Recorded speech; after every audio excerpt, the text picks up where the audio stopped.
بسم الله الرحمن الرحيم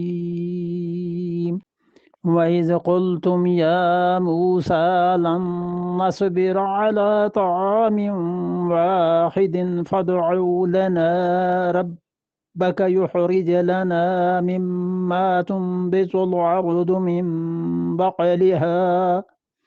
من بقلها وقصائها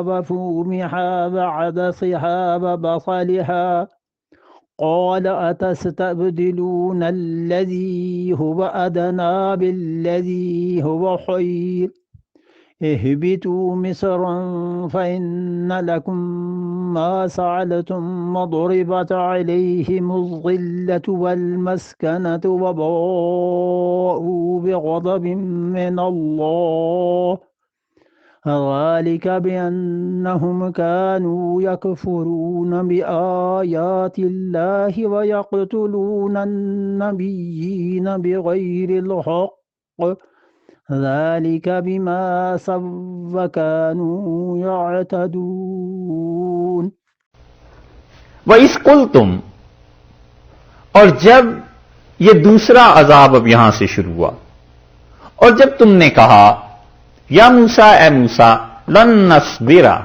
ہم ہرگز نہیں صبر کر سکتے، ہرگز نہیں ٹھہر سکتے، علی طعام واحد، ایک ہی کھانے پر۔ یہ دوسرا عذاب ہے نا، 8 انعامات پورے ہو گئے، اب دوسرا عذاب، پہلا عذاب گزر چکا۔ وَإِذْ قُلْتُمْ يَا مُوسَىٰ لَن نَّصْبِرَ عَلَىٰ طَعَامٍ وَاحِدٍ، اور جب تم نے کہا ہے موسیٰ علیہ السلام ہم ہرگز ایک کھانے پر صبر نہیں کر سکتے، ایک کھانا تو نہیں تھا، کھانے تو 2 تھے، لیکن ایک کیوں کہا گیا؟ چونکہ وہ روز ایک ہی چیز مل رہی تھی، دونوں کھانے یکساں مل رہے تھے، اس لیے انہوں نے اس کی تعبیر یہ کر دی کہ 2 کی بجائے اسے 1 کہا، اور عدد مراد نہیں، مراد ایک ہی قسم کا کھانا جو روز ہمیں ملتا چلا جا رہا ہے، من و سلوا، اس پر ہم ہرگز نہیں صبر کر سکتے۔ یہ یاد رہے کہ یہ سارے واقعات ترتیب سے بیان نہیں ہو رہے، قرآن اس بات کی پرواہ نہیں کرتا کہ پہلے صحرائے سینا میں یہ ہوا، پھر صحرائے سینا میں یہ ہوا، پھر یہ ہوا، بلکہ وہ یاد دلا رہا ہے، عذاب کا بھی ذکر کرتا ہے، انعامات کا بھی ذکر کرتا ہے کہ یہ بھی ہوا اور یہ بھی ہوا۔ تو اس لیے فرماتے ہیں ایک وقت ایسا بھی ان پہ آیا ہے، وہ وقت یاد کرو، وَإِذْ قُلْتُمْ، وہی آ گیا نا وَإِذْ، یہ حضرت ابراہیم علیہ السلام کا تذکرہ پہلے پارے کے آخر پہ آئے گا، وہاں تک کہ اللہ برابر چلے جا رہے ہیں، ہر جگہ وَإِذْ وَإِذْ وَإِذْ وَإِذْ قُلْنَا لِلْمَلَائِكَةِ، اور جب ہم نے کہا فرشتوں سے، وَإِذْ قُلْتُمْ يَا مُوسَىٰ، اور جب تم نے کہا حضرت موسیٰ علیہ السلام سے، وَإِذْ قُلْتُمْ يَا مُوسَىٰ لَن نَّصْبِرَ عَلَىٰ طَعَامٍ وَاحِدٍ، اور جب تم نے کہا حضرت موسیٰ علیہ السلام سے ہم ہرگز ایک کھانے پر بس نہیں کر سکتے، صبر نہیں کر سکتے، ٹھہر نہیں سکتے، فَادْعُ لَنَا رَبَّكَ، اور اپنے پروردگار سے دعا مانگ۔ حضرت موسیٰ علیہ السلام سے اس لیے کہا کہ نبی کی دعا قبولیت کے زیادہ قریب ہے، اس لیے کہا آپ اللہ سے مانگیے، آپ اللہ سے دعا کیجیے۔ اور قرآن نے چونکہ ان الفاظ کو نقل کرنے کے بعد اس کا رد نہیں نہ کیا، تو تفسیر میں یہ اصول ہے شریعت میں کہ قرآن جس چیز کو نقل کرے کسی بھی قوم سے اور بغیر اس پر تبصرہ کیے، بغیر اس کا رد کیے ہوئے گزر جائے، تو اس کا مطلب یہ ہے کہ وہ چیز جائز ہے۔ یہاں پہ کوئی تبصرہ نہیں اللہ نے فرمایا، بس بات اتنی بتائی ہے کہ انہوں نے کہا کہ دعا مانگ اپنے پروردگار سے۔ اس لیے فقہا نے اور مفسرین نے اس سے یہ مسئلہ ثابت کیا ہے کہ وہ کہتے ہیں اس کا مطلب یہ ہے کہ زندہ آدمی سے دعا کی درخواست کرنا یہ جائز، یہ دلیل ہے اس کی۔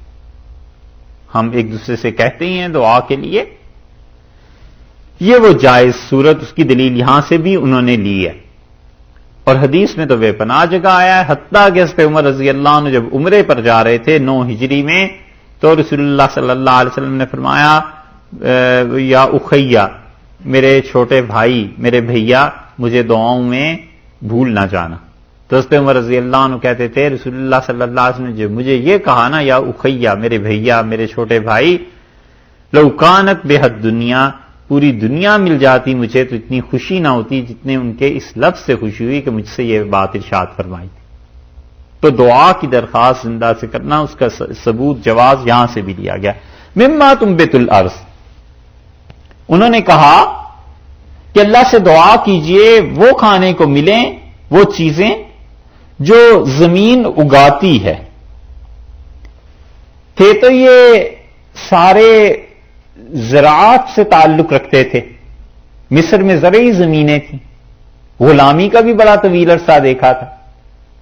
اس لیے اس وجہ سے بھی انہوں نے کہا کہ وہ جو چیزیں زمین سے اگتی ہیں وہ من بقلہا، ساگ، بقل عربی میں کہتے ہیں سبزیات کو، اس کے لیے خاص لفظ بھی ہے انگلش میں،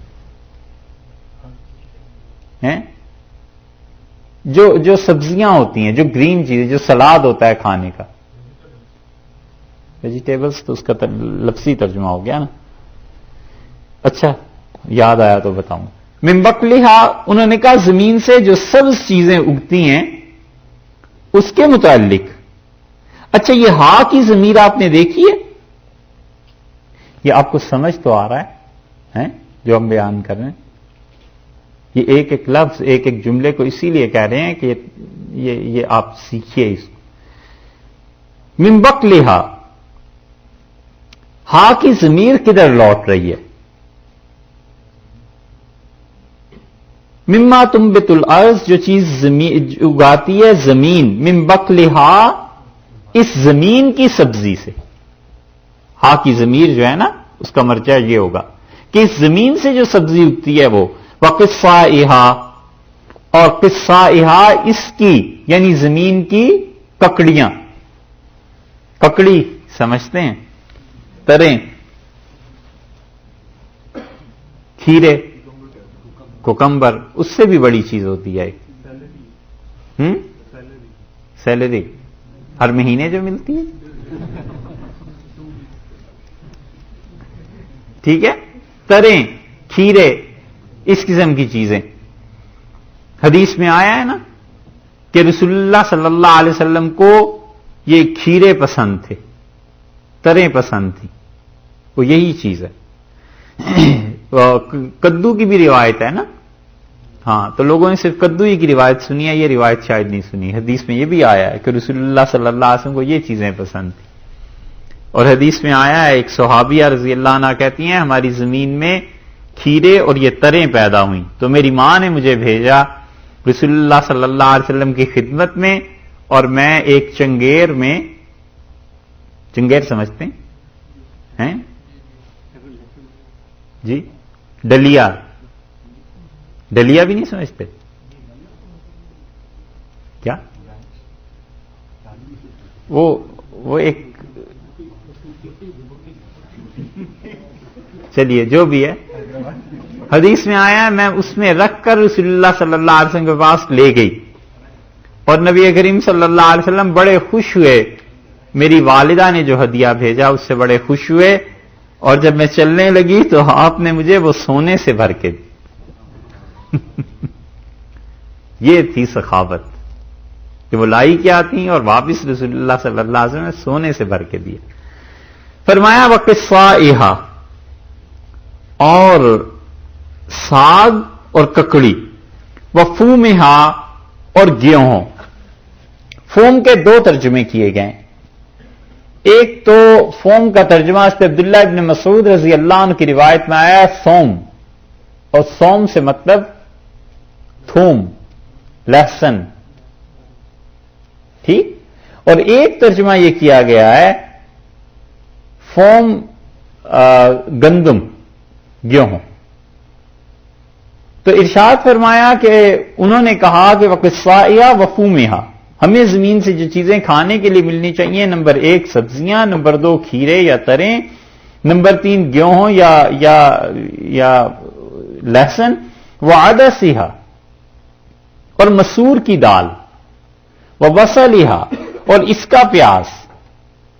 تو ترجمہ یہ ہوا کہ کہ ان چیزوں دعا کر دیجئے ان چیزوں کے لیے تم بت جنہیں زمین اگاتی ہے، من بقلہا ساگ ہوا، وقصائہا اور کھیرے ہوئے، وفومہا اور گندم ہوئی، وعدسہا اور مسور کی دال ہوئی، وبصلہا اور پیاز ہوا۔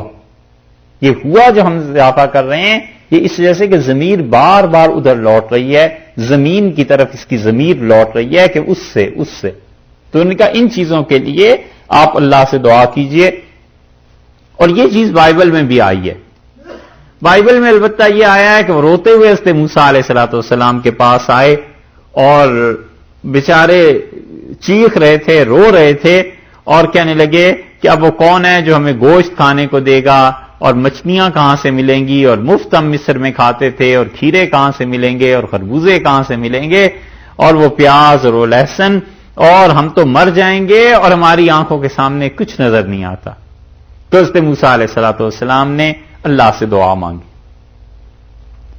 یہ جو ہا کی ضمیر آپ سے عرض کر رہے ہیں یہ چونکہ زمین کی طرف راجع ہو رہی ہے نا، لوٹ رہی ہے، اور اردو میں اس کا کوئی ایسا ہے نہیں، اسی وجہ سے شاہ عبد القادر صاحب رحمۃ اللہ علیہ نے یہاں ترجمہ جو ہے وہ سیدھا سیدھا کر دیا ہے، بقل، قصہ، فوم، عدس اور بصل کا، پیاز، لہسن وغیرہ وغیرہ حضرت نے ایسے ترجمہ کیا ہے، اور اس ضمیر کو گویا ان نے ساکت کر دیا ہے۔ قال تستبدلون، بولے سیدنا موسیٰ علیہ الصلوۃ والسلام اور ارشاد فرمایا کہ اتستبدلون، کیا تم بدلتے ہو، بدلنا چاہتے ہو، لینا چاہتے ہو، الذی ہوا ادنا، اس چیز کو جو کم درجے کی ہے۔ دنا عربی میں کہتے ہیں نا قریب ہونے کو، تو جو چیز قریب ہے یعنی کم درجے کی چیز ہے۔ دنیا کو دنیا اسی لیے کہتے ہیں کہ یہ ہاتھ آ جاتی ہے قریب میں۔ ثم دنا فتدلی، قرآن میں آیا رسول اللہ صلی اللہ علیہ وسلم قریب ہوئے اور قریب ہوئے سورہ نجم میں۔ اتستبدلون الذی ہوا ادنا، اور تم لینا چاہتے ہو اس چیز کو جو کم درجے کی ہے، بالذی، اس کے مقابلے میں ہوا خیر، جو چیز بہتر درجے کی ہے۔ کیا تم یہ تبدیلی کرنا چاہتے ہو، یہ لینا چاہتے ہو؟ اس کے لیے اہبطوا مصرن، اتر جاؤ کسی بھی شہر میں۔ مصرن جو ہے نا اس کا مطلب یہ ہے کہ کسی بھی شہر میں اتر جاؤ، اور یہاں پر انگلش ترجمے میں کئی جگہ آپ ایک غلطی دیکھیں گے کہ انہوں نے اس کا ترجمہ ایجپٹ سے کر دیا ہے کہ تم ایجپٹ میں اتر جاؤ، ایجپٹ واپس چلے جاؤ، اور یہ چیز بعض ہمارے مفسرین سے بھی ہو گئی ہے کہ انہیں حکم ہوا مصر چلے جاؤ، حالانکہ مصر سے مراد یہ مصر نہیں، مصر سے مراد لغت میں جو شہر ہوتا ہے نا، اسی لیے مصرن آیا ہے کہ تنوین ہے، اس میں تنوین جب آ گئی تو یہ کامن ناؤن ہو گیا نا۔ کامن ناؤن کا مطلب کسی بھی شہر میں اتر جاؤ، یعنی جس جگہ تم اب ہو اس کے قرب و جوار میں جو چھوٹے چھوٹے شہر آباد ہیں کسی میں بھی چلے جاؤ، فَإِنَّ لَكُمْ، اتر پڑو تو تمہیں مل جائے گا، مَا سَأَلْتُمْ، جس چیز کا تم نے سوال کیا ہے وہ مل جائے گا۔ اتستبدلون کا جو لفظ ہے استبدال کے معنی عربی میں آتے ہیں کسی چیز کو کسی چیز سے بدل دینا، کسی چیز کو کسی چیز سے بدل دینا۔ تو انہوں نے کہا تم اترو اور پھر تمہیں کسی بھی جگہ یہ چیزیں مل جائیں گی، تم انہیں استعمال کر لو۔ وَضُرِبَتْ عَلَيْهِمُ الذِّلَّةُ، اور اس بنی اسرائیل پر جما دی گئی ذلت، والمسکنہ اور محتاجی۔ ضربت، ماری گئی، لگائی گئی، چپکائی گئی، اور ضربت اصل میں استعمال ہوتا ہے جیسے کیچڑ دیوار پہ لگایا جاتا ہے نا، پھینکا جاتا ہے زور سے گارا تاکہ وہ جم جائے، اس طرح ان کے منہ پر مار دی گئی، با محاورہ ترجمہ۔ اور با محاورہ یہ کہیں گے کہ ان کے ساتھ چپکا دی گئی ذلت اور اس کے ساتھ ساتھ مسکنت، دونوں چیزیں ان کے ساتھ چپکا دی گئیں۔ وباؤ، اور یہ آئے، باؤ کا مطلب واستحقوا، یعنی انہوں نے اپنے آپ کے لیے حق ثابت کر دیا، واجب ہو گیا ان کے لیے، بغضب من اللہ، اللہ کا غضب ان کے لیے ثابت ہو گیا۔ ذلہ اور مسکنہ دو الفاظ ارشاد فرمائے ہیں، ذلہ کے معنی ہے خواری کے، رسوائی کے، اور مسکنہ سے مراد فقر ہے، فاقہ ہے۔ علیہم، ان کے اوپر۔ اب یہ کون لوگ ہیں جن پر ذلت اور مسکنہ اور ذلت اللہ نے دونوں فرمایا؟ بنی اسرائیل۔ اور بنی اسرائیل جو تھی وہ پوری قوم تھی، اور ضروری نہیں ہے کہ وہ سب کے سب یہودی ہوں۔ یہ ہے اشکال جو پیش آتا ہے لوگوں کو، اور وہ کہتے ہیں کہ یہودیوں پر ذلت اور مسکنت اللہ نے چپکا دی، اللہ نے بنی اسرائیل کا تذکرہ کیا ہے۔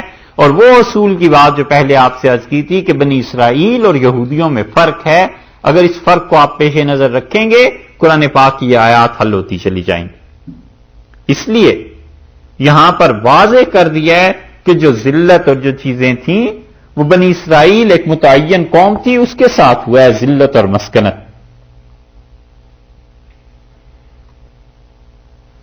اور ایک ذرا سا فرق کی ہے بنی اسرائیل اور یہودیوں میں، لیکن اللہ تعالی نے جو یہ ارشاد فرمایا ہے نا، واقعی اللہ کا کلام ہے۔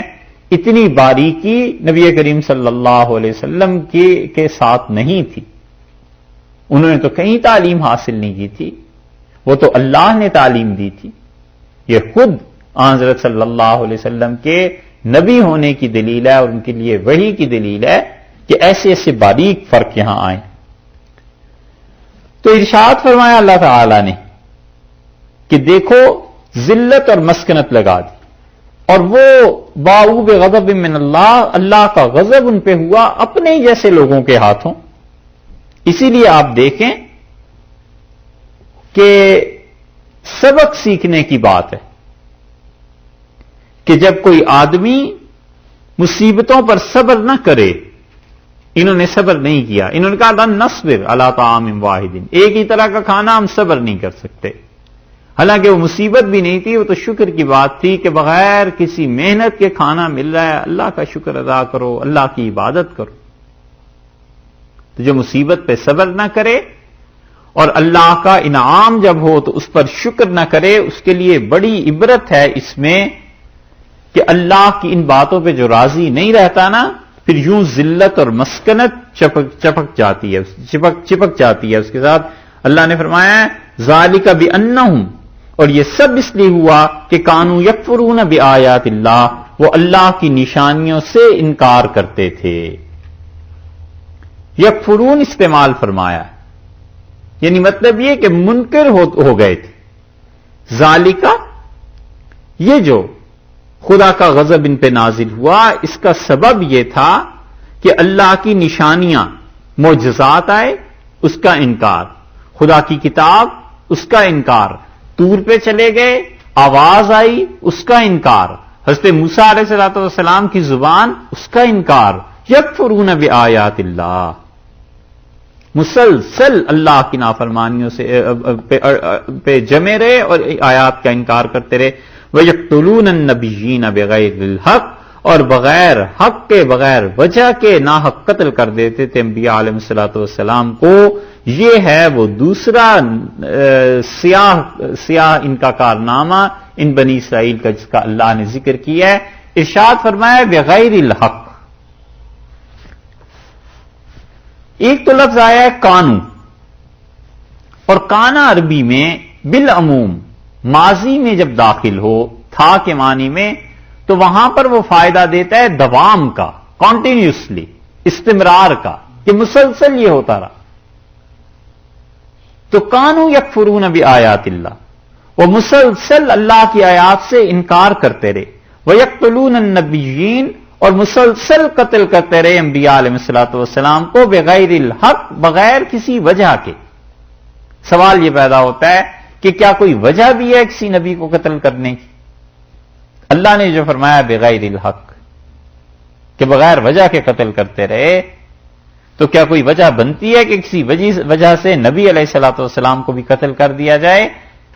مفسرین کہتے ہیں کوئی وجہ نہیں بنتی، اور اللہ تعالی نے یہ اس لیے ارشاد فرمایا ہے تاکہ ان کی شرمندگی میں اضافہ ہو اور انہیں جرم کی سنگینی کا احساس دلایا جائے کہ تم نے جو انبیاء علیہ الصلوۃ والسلام کو قتل کیا تھا خود تمہارے پاس بھی اس کی کوئی وجہ نہیں تھی. کوئی پوچھتا کہ حضرت زکریا علیہ السلام کو کیوں قتل کیا، حضرت یحییٰ علیہ السلام کو کیوں قتل کیا؟ بہت مرتبہ فرد کے ساتھ بھی ایسے ہوتا ہے اور قوم کے ساتھ بھی ایسے ہوتا ہے کہ آدمی اللہ کی نافرمانی کرنے پر جب آ جاتا ہے نا تو کوئی اس سے پوچھے کہ یہ کیوں کر رہے ہو، کوئی دلیل نہیں ہوتی، بس کر رہا ہے. نفس کے تقاضے سے جو گناہ ہوتے ہیں اور شیطان جن گناہوں پر لاتا ہے دونوں میں یہ بڑا فرق ہے. نفس اندھا ہے، دلیل نہیں دے سکتا، اور شیطان مکار ہے، دلیل بھی سمجھا دیتا ہے کہ کوئی پوچھے کہ یہ کیوں کیا، بتانا اس لیے کیا ہے. چوری کی کوئی پوچھے کیوں کیا تو بتانا کھانے کو نہیں تھا اس لیے چوری کی. کیا کرتے؟ جاب نہیں تھی. اور نفس جن گناہوں پر لاتا ہے نا انسان کو، اندھا ہے نا، دلیل نہیں دے سکتا. انسان کے نفس میں یہ بڑی خامی.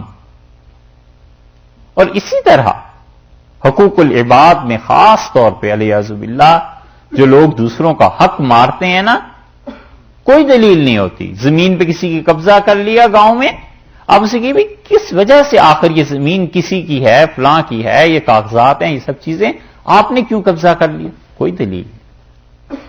دلیل صرف ایک ہی ہوتی ہے اور وہ حکمرانی، طاقت کا نشہ. کسی کمزور کو مار دیں، کوئی پوچھے اس کی دلیل، کوئی دلیل نہیں ہے. دلیل یہ ہے کہ ہمارے پاس طاقت ہے بس. اور اس کا انجام وہ نکلتا ہے جو یہاں آگے چل کے ارشاد فرمایا. اللہ تعالی نے بلکہ پہلے کہہ دیا کہ ذلت اور مسکنت آ جاتی ہے ان قوموں اور ان افراد میں جو ایسی حرکتیں کرتے ہیں. یکفرون بآیات اللہ ویقتلون النبیین بغیر الحق، اور انبیاء علیہ الصلوۃ والسلام کو قتل کرتے رہے بغیر کسی وجہ کے. ذالک بما عصوا، ذالک یہ اشارہ ہے کفر کی طرف. وہ قتل اور کفر کیوں ہوا؟ بما عصوا، اس لیے کہ نافرمانی کرتے رہے. وکانوا یعتدون، اور حد سے بڑھے ہوئے تھے. اس آیت کو دیکھیے، اللہ تعالیٰ نے 3 چیزیں ترتیب سے کی. ان پر ذلت اور مسکنت آ گئی، کیوں؟ اور اللہ کا غضب آ گیا، کیوں؟ اس لیے کہ انہوں نے کفر کیا خدا کی آیات سے اور انبیاء علیہ السلام کو قتل کیا. اس وجہ سے وہ ذلیل ہو گئے. اچھا یہ قتل کیوں ہوا؟ یہ انکار کیوں ہوا؟ ذالک بما عصوا، اس لیے کہ خدا کی نافرمانی کرتے رہے. تو نافرمانی تو یہ بھی تھی، کفر اور قتل یہ نافرمانی نہیں تھی. مفسرین کہتے ہیں اس کا مطلب یہ ہے کہ انہوں نے چھوٹے چھوٹے گناہوں سے شروع کیا اور توبہ نہیں کی. پھر چھوٹے چھوٹے گناہ، ذالک بما عصوا، چھوٹے چھوٹے گناہ کرتے کرتے بڑے گناہوں پر پہنچ گئے، قتل پہ انبیاء علیہ السلام کے، اور پھر کفر پہ پہنچ گئے. اور یہی ہوا کرتا ہے کہ انسان صغیرہ گناہ پہ جرت کرتا ہے اور پھر ہوتے ہوتے کبیرہ گناہ پہ پہنچ جاتا ہے، اور اگر خدا سے معافی نہیں مانگتا تو پھر ہوتے ہوتے کفر تک پہنچ جاتا ہے. اس لیے آگ جو ہے نا وہ تباہ کرتی ہے انسان کو، تو ضروری نہیں کہ پورا الاؤ ہی ہو، کبھی کبھی ایک چنگاری بھی کافی ہو جاتی.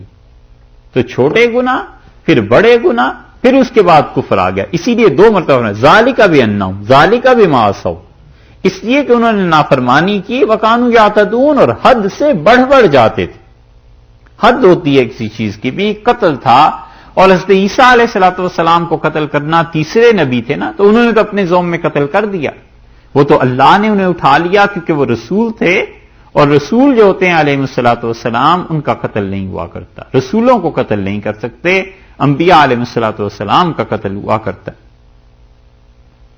تو اس لیے ارشاد فرماتے ہیں یہاں پر کہ کانوا یعتدون، حد سے بڑھ گئے تھے، مسلسل سرکشی تھی، مسلسل خدا کی نافرمانی تھی.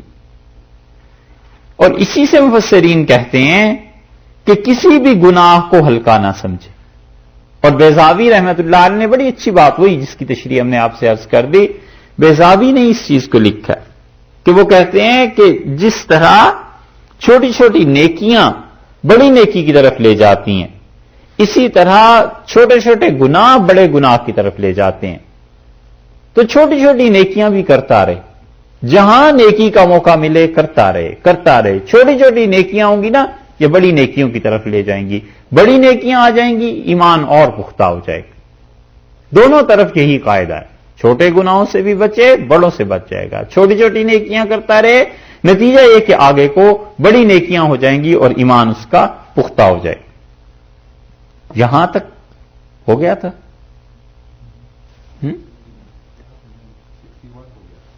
61 تک ہم کر چکے تھے نا کہ انعامات کتنے اللہ کے 8 انعامات اور 2 عذاب.